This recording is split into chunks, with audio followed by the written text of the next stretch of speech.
IP, or intellectual property, is the number one thing that studios are looking for when they're trying to buy a script.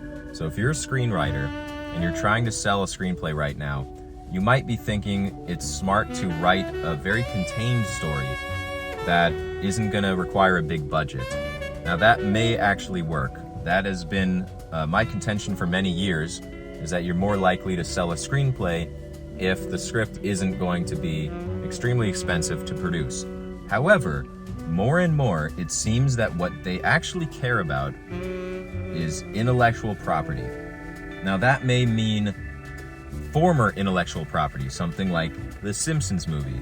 The Simpsons movie is extremely famous intellectual property. It's a good bet for a studio like Fox to make a movie out of something like The Simpsons. That is why you're seeing the success of the Minecraft movie. That is intellectual property with a built-in audience that is excited to see something they recognize. Now, does that mean the Minecraft movie is good? No, in most cases it actually means the opposite. And without having seen the film, I believe that is probably a good bet. But it is likely going to make over $1 billion. What does that tell you? Well, it tells you that intellectual property is still king. If you don't have the means to take on IP and you don't own any yourself, the one other thing you can do is create it from scratch.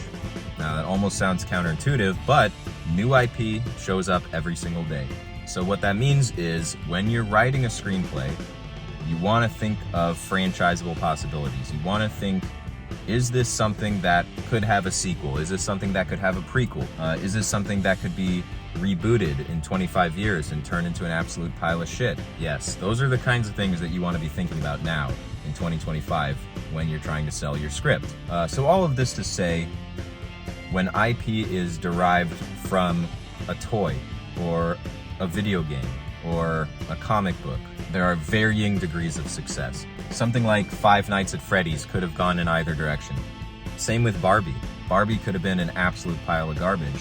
While obviously extremely overrated, it is far better than it has any right to be. And I think that's all due to Greta Gerwig and her boyfriend. The Super Mario Brothers movie is kind of in the middle of that, where it's just good enough to warrant that franchise, while at the same time being fairly creatively bankrupt. And there are quite a few examples of this. Of course, there are far more examples of it going in the exact opposite direction.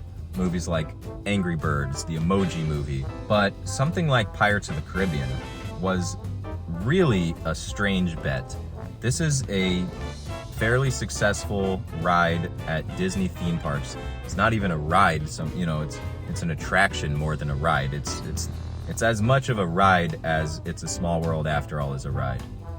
With Pirates of the Caribbean, there is actually some elements of story. There's a lot of elements of world building in that ride that kind of lend to a more interesting potential movie franchise. And they do use a lot of the imagery from the ride in the movie.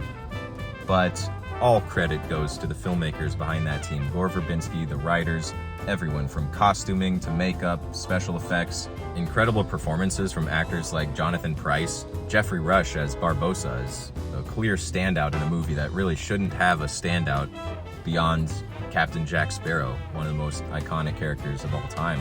There's a lot of pushback with artists fighting against things like AI, fighting against unoriginality. Audiences and artists are saying the same thing. You hear a lot of audiences claiming that Hollywood is running out of ideas, and that's just not what's happening. Unfortunately, what's happening is that the people with the money are refusing to fund original ideas, and when they do, none of you go and see them in theaters. That's just how it is. That's what's happening. Every single time a movie like the Minecraft movie or the Barbie movie or the Lego movie or the Lego Batman movie, the Super Mario Brothers movie explodes and makes $1 billion, and then the next week an incredible little indie movie comes out and no one watches it. That's what's happening. That is what is happening. It's not that Hollywood is out of ideas. We have lots of ideas.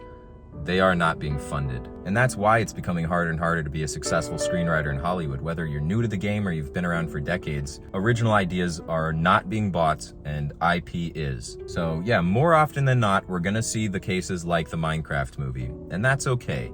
It's not ideal, but I would rather that be happening than nothing. I want people going to movie theaters, even if they're bringing livestock. I want to see people enjoying themselves in a movie theater. Now, if that means that the janitorial staff is going to blow their brains out in the bathroom at the end of the night, it's probably not worth it. But it is what it is. It's a necessary evil to get these f***ing kids back in the movie theater. What are you looking at? Back to work. Well, that's about it for today. Thanks for watching. Hope you guys enjoyed. I have a few other videos out talking about the film industry, and then I have a lot of videos talking about movies like Pirates of the Caribbean. You can check out some of my other videos right here. Let me know in the comments what other movies you want me to talk about. We recently just did a poll on the channel, and you guys overwhelmingly chose Pirates of the Caribbean. A few other videos that'll be coming out over the next few weeks, so stay tuned for that. Turn on the bell notification because that's what I hear other YouTubers say. And most importantly, go see the Minecraft movie too.